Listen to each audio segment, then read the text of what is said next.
ओम श्री सद्गुरु परमात्मने नमः। श्री योग वशिष्ठ महारामायण निर्वाण प्रकरण सर्ग 264। श्री राम जी ने पूछा, है भगवान, अंधकार में जो पदार्थ होता है वह ज्यों का त्यों नहीं दिखता, पर जब सूर्य का प्रकाश होता है तब ज्यों का त्यों दिखता है। इसलिए कहता हूँ कि संशय रूपी तम के कारण जगत ज्यों का त्यों नहीं दिखता, पर तुम्हारे वचन रूपी सूर्य के प्रकाश से जो पदार्थ सत्य है उसे सम्यक ज्ञान से जानूंगा। हे भगवान, पहले का एक इतिहास है, उसमें मुझको संशय है, उसे आप दूर कीजिए। एक समय मैं अध्ययनशाला में विपश्चित पंडित से अध्ययन करता था।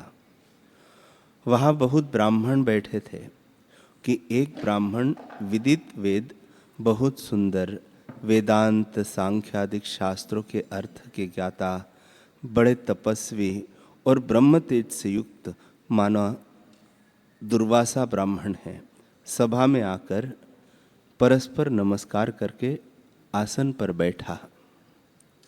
हम सब ने उसको प्रणाम किया। उस समय वेदांत सांख्य योग आदि शास्त्रों की चर्चा चल रही थी, परंतु उसे देखकर सब चुप हो गए। तब मैं उससे बोला कि हे ब्राह्मण, तुम बड़ी दूर से आए हो, तुमने किस परमार्थ के निमित्त इतना कष्ट उठाया और तुम कहाँ से आते हो सो कहो। तब ब्राह्मण बोला, हे भगवान, जो कुछ वृत्तांत है सो मैं कहता हूँ। हे रामचंद्र जी, विदेह नगर का मैं ब्राह्मण हूँ, वहां मैंने जन्म लिया था। कुंद के श्वेत फूलों के समान मेरे दांत हैं, इस कारण मेरे माता पिता ने मेरा नाम कुंद दंत रखा है। विदेह राजा जनक के नगर से मैं आया हूं। वह नगर आकाश के स्वर्ग का प्रतिबिंब सा है। वहां रहने वाले शांतिमान और निर्मल हैं। वहां मैं विद्या पढ़ने लगा। मेरा मन उद्विग्न हुआ कि यह संसार महाक्रूर बंधनवान है, इसलिए किसी प्रकार इस बंधन से मैं छूटूं। हे रामचंद्र जी, ऐसा वैराग्य मुझे उत्पन्न हुआ कि किसी प्रकार शांति न हुई। तब मैं वहां से निकला और जो जो शुभ स्थान थे वहां विचरने लगा। संतों और ऋषियों के स्थान, ठाकुर द्वारों और तीर्थ आदि जो पवित्र स्थान थे उनका दर्शन किया। वहां से आते हुए एक पर्वत मिला, उस पर मैं चढ़ गया और एक उत्तम स्थान पर चिरकाल तक मैंने तप किया। फिर वहां से एकांत के लिए चला तो आगे आश्चर्य देखा, वही कहता हूं।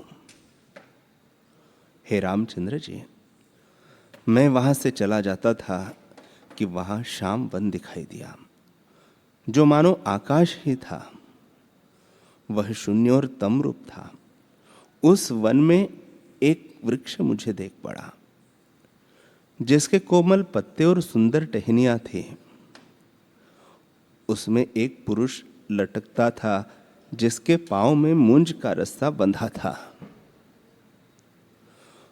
वह वृक्ष से बंधा हुआ था। उसका शीश नीचे, चरण ऊपर और दोनों हाथ छाती पर पड़े हुए थे। तब मैंने विचार किया कि यह मृतक होगा, इसको देखो। जब मैं निकट गया तब उसमें श्वास आती जाती देखी। उसका शरीर युवा था। वह हृदय से सबका ज्ञाता और शीत उष्ण अंधेरी और वर्षा को सह रहा था। हे रामचंद्र जी, तब मैंने जाना कि यह तपस्वी है और इसकी शूरवीरता बड़ी है। निदान में उसके निकट बैठ गया और उसके चरण जो बंधे हुए थे उनको कुछ ढीला किया। फिर उससे मैंने कहा कि हे साधु, ऐसी कठिन क्रूर तपस्या तुम किस निमित्त करते हो? अपना वृत्तांत मुझसे कहो। उसने नेत्र खोल के कहा कि हे साधु, यह तब मैं अपनी किसी कामना के लिए करता हूं, पर वह ऐसी कामना है कि जो तुम उसे सुनोगे तो हंसोगे। हे रामचंद्र जी, जब इस प्रकार उसने कहा तब मैंने कहा कि हे साधु, मैं हंसी न करूंगा, तू अपना वृत्तांत कहे। जो कुछ तेरा कार्य हो वह कहे, मैं कर दूंगा। जब मैंने इस प्रकार बारंबार कहा तब उसने कहा कि मन को उद्वेग से रहित करके सुनो। मैं कहता हूं, मैं ब्राह्मण हूं और मथुरा में मेरा जन्म हुआ है। वहां जब मेरे बाल अवस्था व्यतीत हुई और यौवन अवस्था का प्रारंभ हुआ, तब मैंने वेदों और शास्त्रों को भली प्रकार जाना। पर एक वासना मुझे उदय हुई कि सबसे बड़ा सुख राजा भोगता है, इसलिए मैं राजा होकर सुख भोगूं।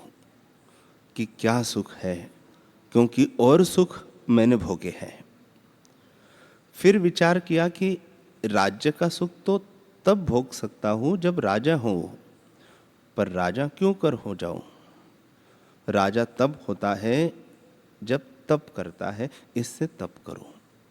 हे साधु, ऐसे विचार कर मैं तप करने लगा हूं। 12 वर्ष मुझे तप करते व्यतीत हुए हैं और आगे भी करूंगा। जब तक सप्तद्वीप का राज्य मुझको नहीं प्राप्त होता तब तक मैं तप करूंगा। मैंने यही निश्चय किया है कि या तो मेरा शरीर ही नष्ट होगा अथवा सप्तद्वीप का राज्य ही मुझको प्राप्त होगा। यही मेरा निश्चय है, सो मैंने तुमसे कहा। अब जहां जाने की तुमको इच्छा हो वहां जाओ। हे रामचंद्र जी, इस प्रकार कहकर उस तपस्वी ने फिर नेत्र मूंद कर चित्त स्थित करने को समाधि लगाई और इंद्रियों से विषयों को त्याग कर मन निश्चल किया। तब मैंने उससे कहा कि हे मुनीश्वर, मैं भी तुम्हारे पास बैठा हूं। जब तक तुम्हें वर की प्राप्ति नहीं होती तब तक मैं तुम्हारी सेवा टहल करूंगा। मुझे तुम्हारे ऊपर दया आई है। हे रामचंद्र जी, इस प्रकार उससे कहकर मैं उद्वेग से रहित 6 महीने तक उसके पास बैठा रहा और उसकी रक्षा करता रहा। जब धूप आवे तो छाया करता, आंधी और वर्षा में मैं अपने शरीर को कष्ट देकर भी उसे बचाता था। निदान 6 महीने बीते तब सूर्य के मंडल से एक पुरुष आया जो बड़ा ही तेजस्वी, जैसे विष्णु भगवान का तेज था। वह मेरे निकट आया। उसे देखकर मैंने मन, वाणी और शरीर तीनों से उसकी पूजा की। तब उस पुरुष ने कहा कि हे तपस्वी, अब इस तप को त्याग और जो कुछ इच्छा हो सो वर मांग। तेरी इच्छा तो यही है कि मैं सप्तद्वीपों का राजा हो, तो तू सप्तद्वीप पृथ्वी का राजा और जन्म में होगा और 7 सहस्त्र वर्ष तक तू राज्य करेगा, परंतु यह और शरीर से होगा। हे रामचंद्र जी, इस प्रकार कहकर वह पुरुष सूर्य के मंडल में अंतर्धान हो गया। जैसे समुद्र में तरंग निकलकर लय हो जावे वैसे ही वह लीन हुआ। तब मैंने उससे कहा कि हे ब्राह्मण, अब तुम क्यों कष्ट सहन करते हो? जिसलिए तुम तप करते थे वह वर तो तुमको प्राप्त हुआ, अब क्यों कष्ट सह रहे हो? हे रामचंद्र जी, जब इस प्रकार मैंने कहा कि सूर्य के मंडल से निकलकर एक बड़ा तेजस्वी पुरुष तुमको वर दे गया है, तब उसने नेत्र खोले। मैंने उसके चरणों से रस्सी खोल दी। उसका तेज उस समय बड़ा हो गया और उसके शरीर की कांति प्रकाश युक्त हुई। उस स्थान के निकट एक जल से रहित तालाब था। वह उसके पुण्य से जल से पूर्ण हो गया। उसमें हम दोनों ने स्नान किया और मंत्र पाठ करके संध्या की। फिर हम दोनों वृक्ष के नीचे आए। जो वृक्ष फल से रहित थे, वे उसकी पुण्य वासना से फल से पूर्ण हो गए। निदान उन फलों को हमने खाया और 3 दिन तक वहां रहकर फिर आगे चले। तब वह बोला कि हे साधो, हम देश को जाते हैं। जब तक शरीर है तब तक शरीर के स्वभाव भी है। फिर आगे एक वन आया जिसमें बहुत सुंदर फूल, फल और बूटे लगे हुए थे और उन पर भौरे विचरते थे। जल के प्रवाह बहते थे। कोयल, तोते, बगले आदि पक्षियों से युक्त वृक्ष हमने देखे। आगे फिर ताड़ के वृक्ष बहुत देखे। जो जो स्थान आए उन्हें हम लांघते गए। हे रामचंद्र जी, इसी प्रकार हम राजसी, तामसी और सात्विकी तीनों गुणों के रचे स्थानों को नांगते नांगते मथुरा नगर के मार्ग पर आए, जो सीधा था। पर उसको छोड़कर वह टेढ़े मार्ग को चला। तब मैंने कहा, हे साधु, सीधे मार्ग को छोड़कर तू टेढ़े मार्ग से क्यों चलता है? उसने कहा कि हे साधु, चला, इस मार्ग में भगवती गौरी का स्थान है, उनका दर्शन करते चले। मेरे और 7 भाई जो गौरी के स्थान पर इसी कामना को लेकर तप करते थे, उनकी भी सुध ले। हे रामचंद्र जी, जब हम उस मार्ग के सम्मुख चले, तब आगे एक महाशून्य वन आया, जो मानो शून्य आकाश था। वहां बड़ा अंधकार था। वहां वृक्ष, पशु, पक्षी और मनुष्य कोई न दिखता था। उस वन में पहुंचकर उसने मुझसे कहा कि हे ब्राह्मण, इस स्थान में मैं आगे 6 मास तक रहा हूं। मेरे 7 भाई और थे, उन्होंने भी यही कामना करके देवी का तप आरंभ किया था। चलो देखें।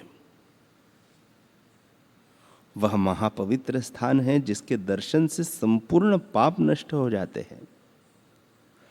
तब मैंने कहा कि चलिए, पवित्र स्थान को अवश्य देखना चाहिए।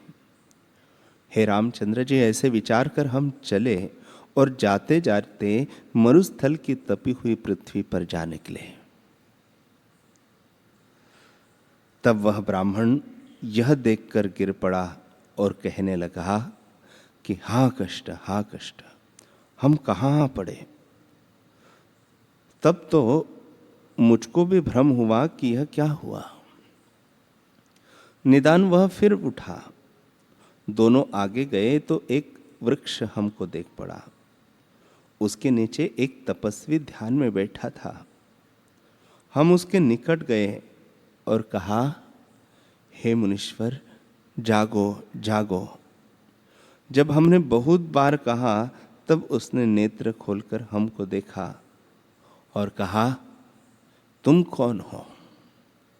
ऐसे कहकर फिर कहा, बहुत आश्चर्य है कि यहाँ गौरी का स्थान था। वह कहाँ गया? वृक्ष, बावलिया, कमल और सुंदर स्थान और बड़े ऋषिश्वर और मुनीश्वरों के स्थान थे, वे कहाँ गए? हे साधु, यह क्या आश्चर्य हुआ, सो तुम कहो। तब हमने भी कहा कि हे मुनीश्वर, हम नहीं जानते, हम तो अभी आए हैं, इसको तो तुम ही जानो। तब उसने कहा, बड़ा आश्चर्य है।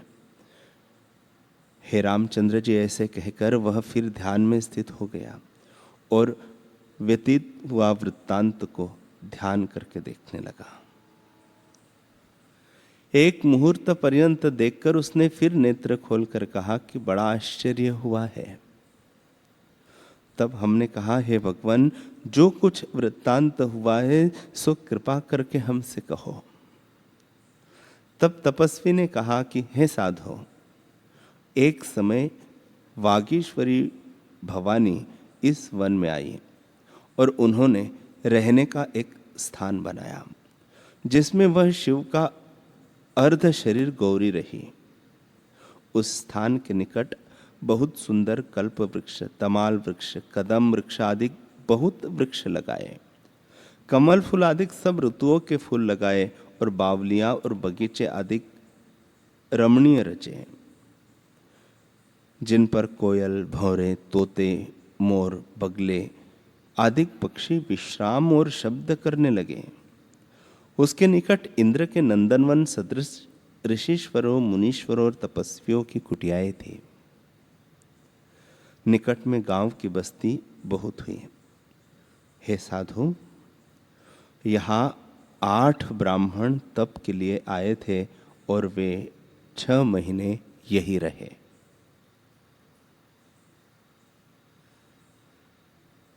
कदम्ब बोले, हे साधु, मुझसे पूछो तो अपना वृत्तांत मैं कहता हूं।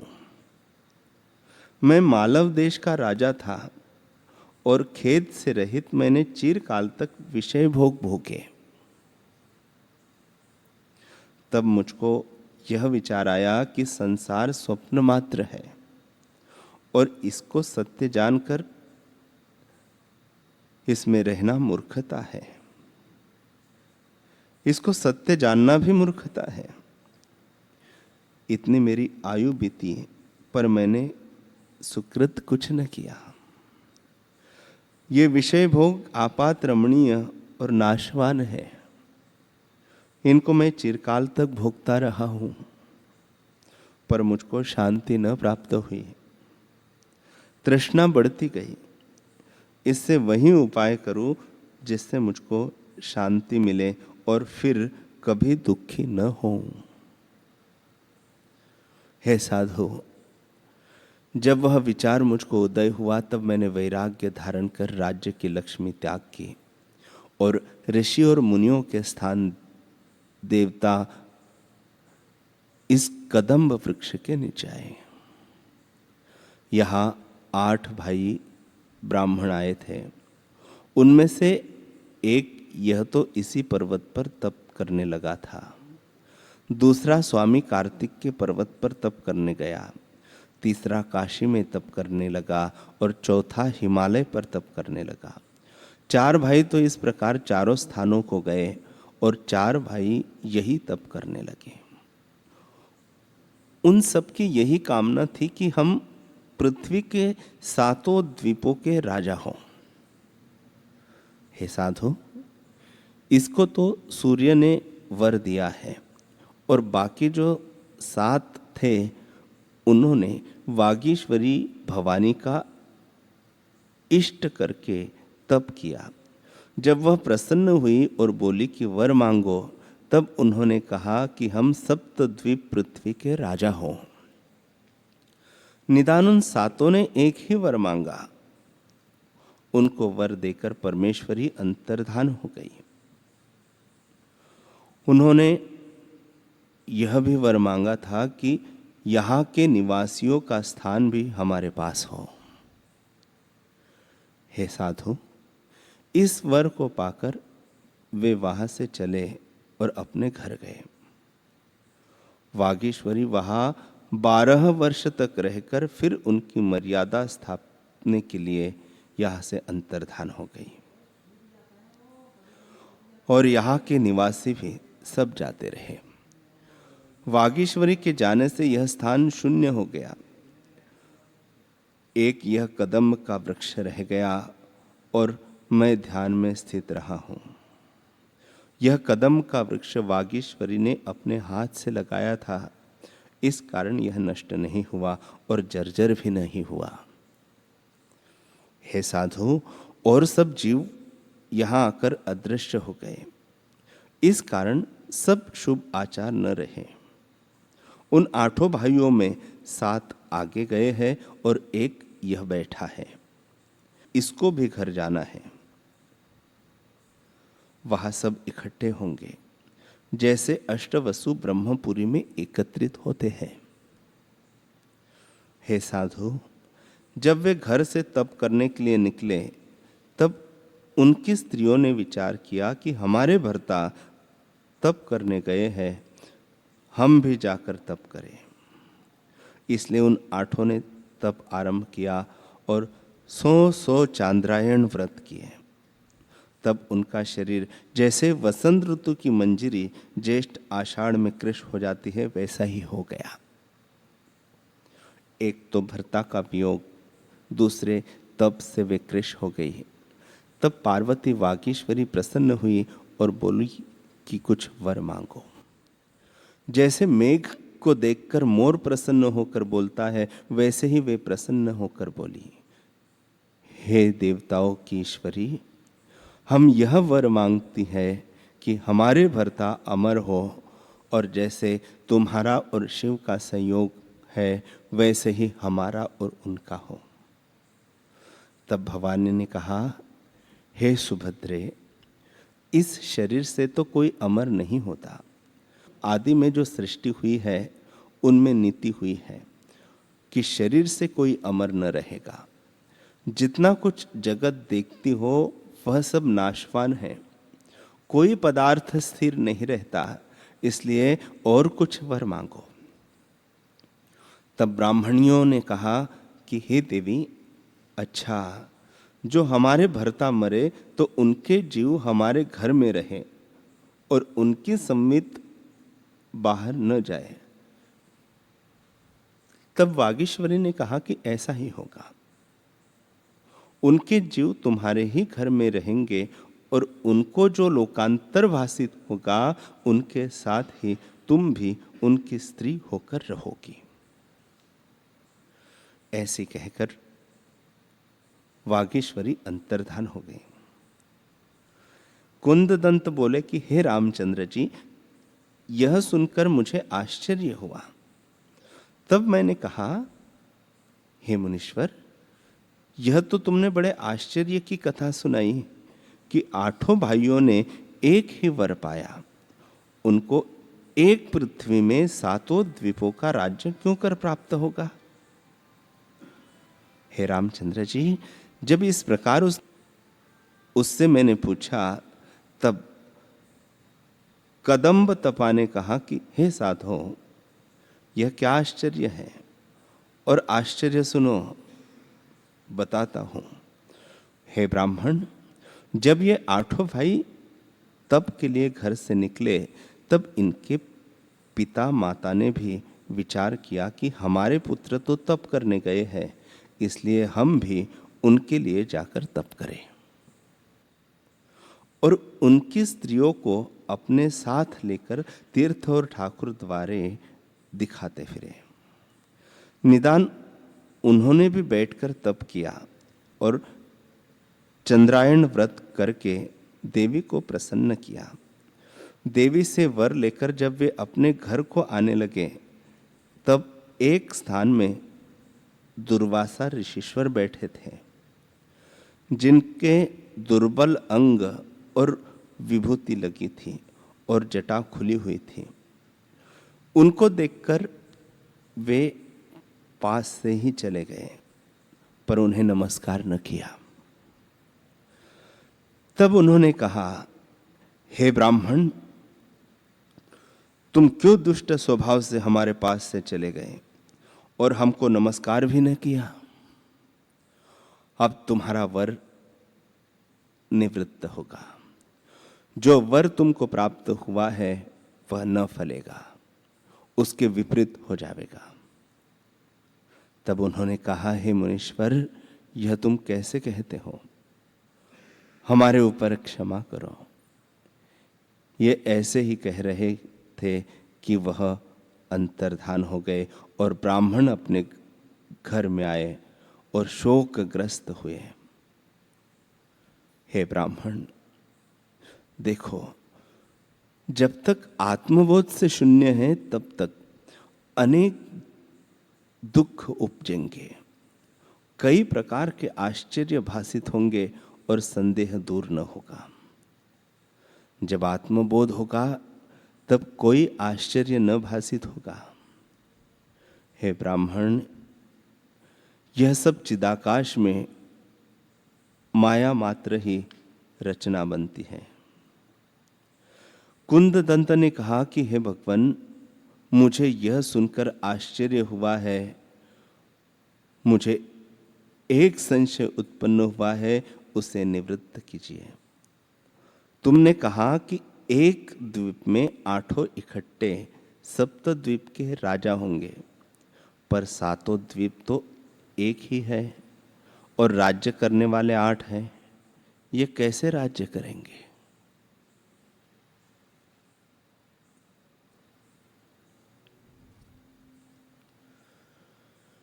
हरि ओम,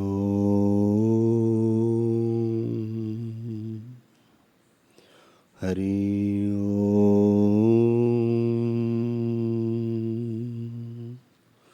ओम सहनाववतु सहनौ भुनक्तु सह वीर्यं करवावहै तेजस्विनावधीतमस्तु मा विद्विषावहै। ओम शांति शांति शांति।